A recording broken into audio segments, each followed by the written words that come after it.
Okay, class, today we're going to talk about the EU. So, the EU is a system of international institutions. It originated in 1957, and now there's 27 countries. There's the European Parliament, which is elected by citizens of member countries, the Council of the European Union, which is appointed by governments of the member countries, and the European Commission, which is like the executive body. Then we have the Court of Justice, which interprets EU law, and the European Central Bank, which conducts monetary policy. So what is the European monetary system? It was implemented in 1979 through an exchange rate mechanism.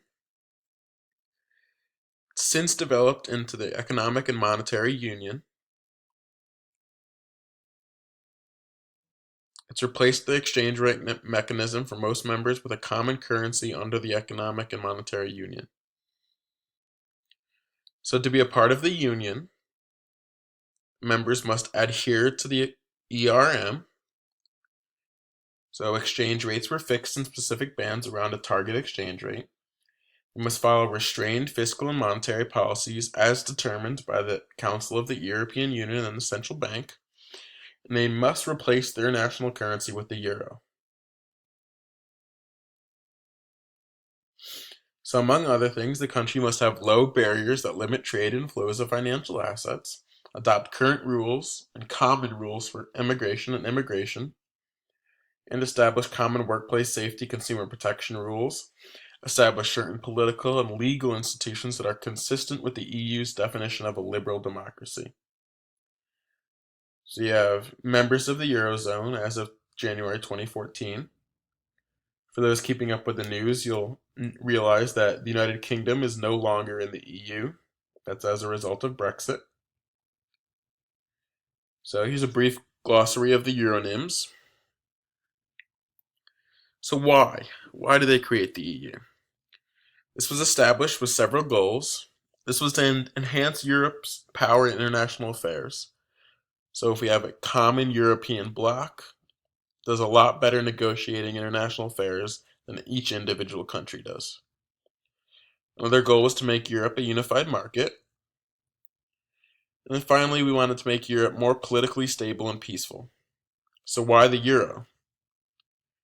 There are four main reasons for this. First was a unified market, political stability, belief that German influence under the EMS would be moderated by the central banks. This is largely because Germany is the most productive country within the EU. So they didn't want the German influence to be too strong. And then there's also the elimination of the possibility of devaluations and revaluations.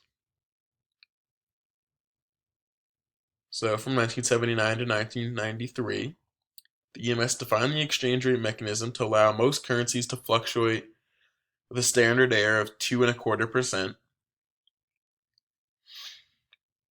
They allowed larger fluctuations for currencies of Portugal, Britain, Spain, and Italy. These countries wanted greater flexibility.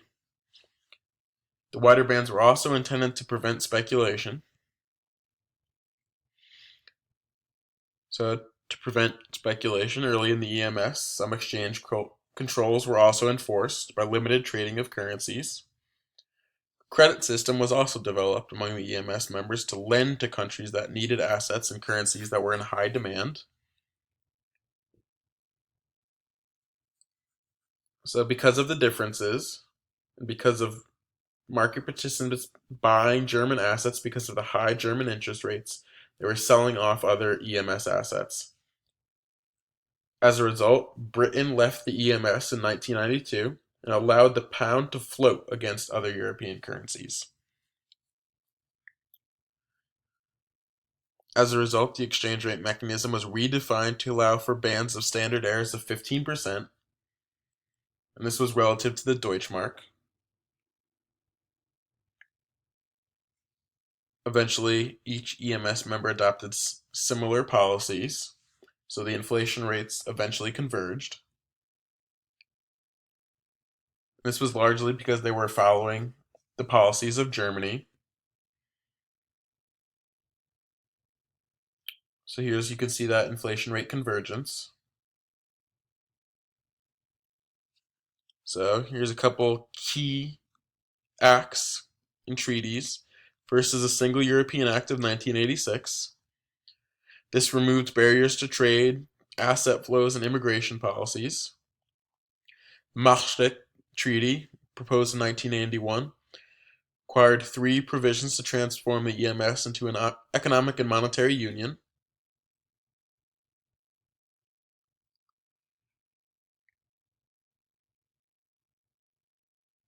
So the Maastricht Treaty requires members to attain exchange rate stability defined by the ERM before adopting to the euro, attain price stability with a maximum inflation rate of 1.5% above the average of the three lowest national inflation rates among EU members, and maintain a relatively fiscal restrictive policy. The maximum ratio of government debt to GDP is 3%, and the maximum revenue of government debt to GDP is 60%. So in order to remain in the Union, you have to have restrictive fiscal policies with those same provisions as entering.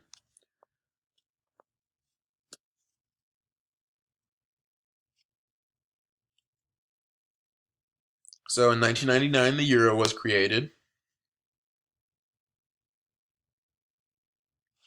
So we have a theory of optimum currency areas. This argues that the optimal area for a system of fixed exchange rates is one that is highly economically integrated, which are free flows of goods and services, capital, workers, labor through immigration and migration. This theory was from economist Robert Mundell in 1961. So there's costs and benefits. The gain that would occur if a country joined a fixed exchange rate system is called the monetary efficiency gain.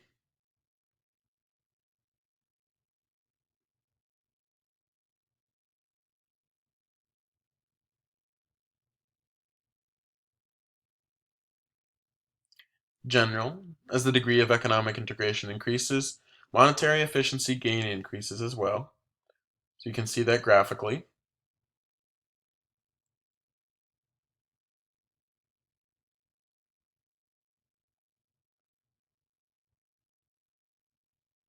Here more on the optimum currency areas. It's fairly self-explanatory. So, if there's a loss that would occur if a country joined a fixed exchange rate system, we define this as an economic stability loss.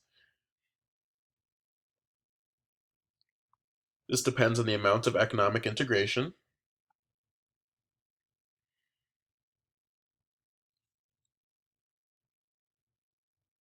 So consider what would have happened if the country did not join the fixed exchange rate system.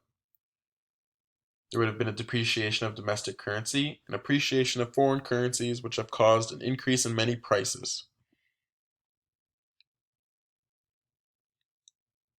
As a degree of integration increases, stability loss decreases.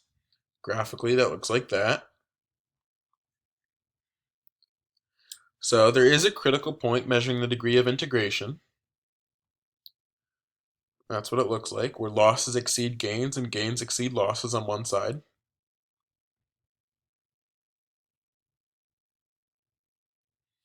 So there could be an event that causes the frequency of changes in an aggregate demand to increase for a country. You can see that change here, where we move from theta sub 1 to theta sub 2. So, is the EU this theoretical optimum currency area?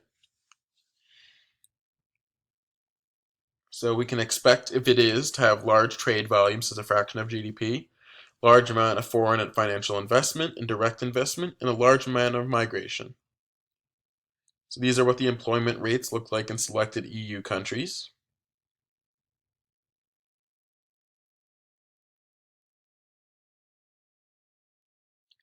So there's also deviations from the law of one price across the EU markets. EU markets are generally greatly integrated, should be nearly the same across markets, but what we see is that's not the case. So, for example, the price of a BMW varies 29.5% between British and Dutch markets. Regional migration is not extensive. Europe has many languages and cultures which hinder migration and labor mobility.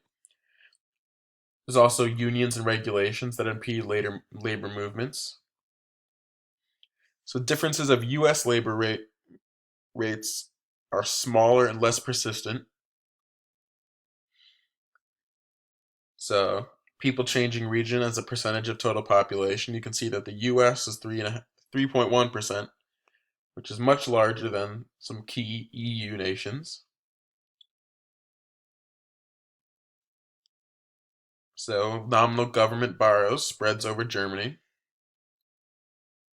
So Greece, Portugal, Ireland, and Spain and Italy all had to borrow money from Germany.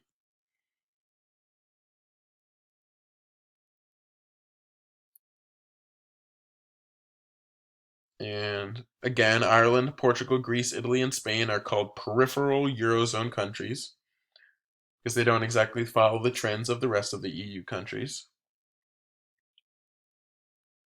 If anyone's been following the news, they know sort of the issues that Greece has been going through. So here's the account balances of Eurozone countries. Gross public debt to GDP ratios in the Euro area. You can see how Greece, Italy, Portugal, and Ireland are leading the way.